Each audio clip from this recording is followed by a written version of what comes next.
Selamat datang di Universitas Islam Negeri Syekh Ali Hasan Ahmad At-Dari Padang Sidimpuan.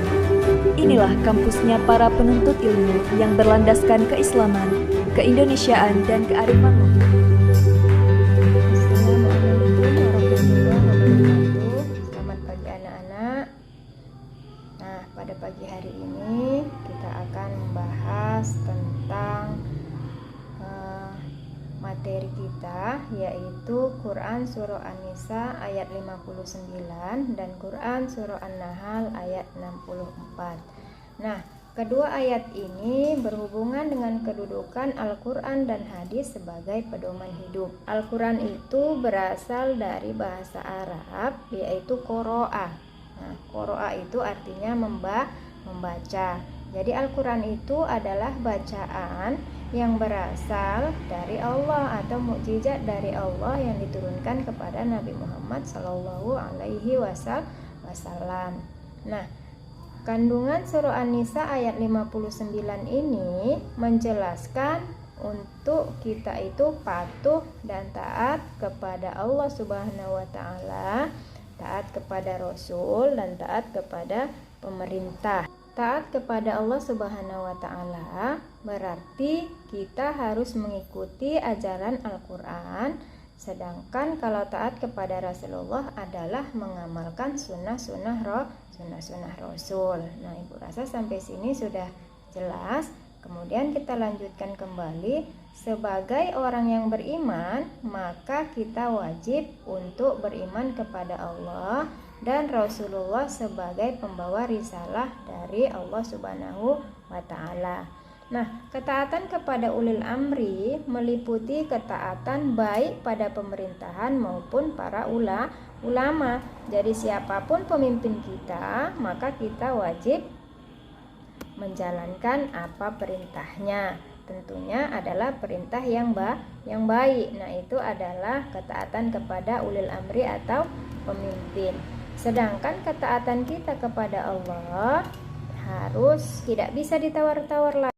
Taat kepada Allah Subhanahu wa taala dengan mengikuti ajarannya, dan taat kepada Rasul adalah dengan mengamalkan sunnahnya. Sedangkan taat kepada ulil amri adalah mematuhi segala perintahnya, yaitu perintahnya yang baik-baik, sedangkan perintah yang buruk itu tidak boleh dikerjakan. Nah, jadi anak-anak, dalam pembelajaran kita ini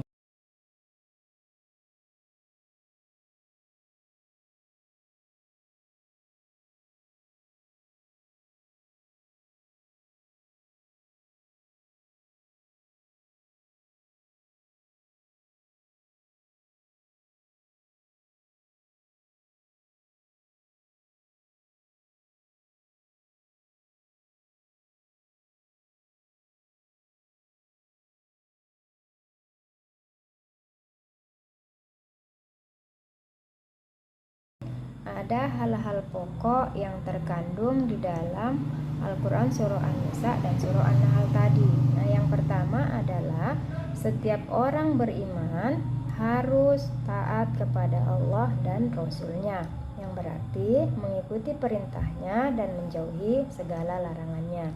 Kemudian yang kedua adalah sebagai seorang yang beriman, kita juga harus menaati pemimpin, baik pemimpin dalam pemerintahan maupun para ulama.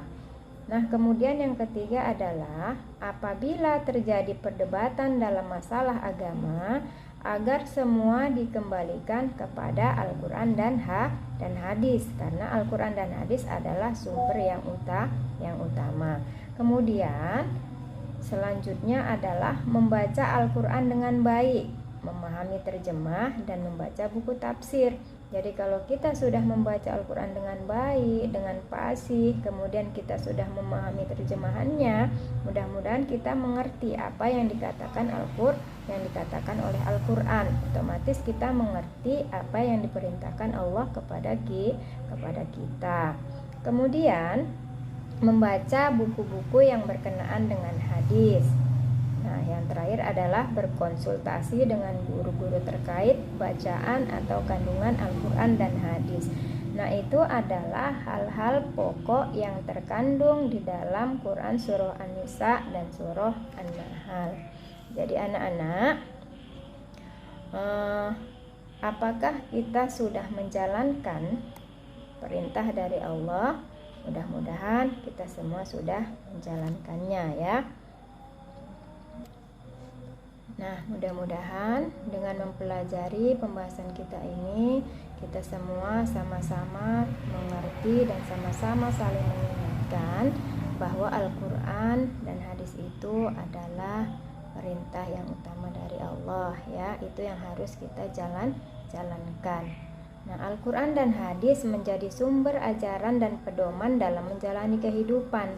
Oleh karena itu, Al-Quran berfungsi sebagai pedoman dan sumber dasar, sedangkan hadis berfungsi memberikan penjelasan atau rincian, yakni dengan menjelaskan maksud ayat atau memberi bimbingan untuk berperilaku sesuai tuntutan Al-Quran. Baca dan pahami keduanya, niscaya kita akan selamat dalam menjalani kehidupan di dunia dan di akhirat. Demikian penjelasan kita hari ini. Saya akhiri. Assalamualaikum warahmatullahi wabarakatuh.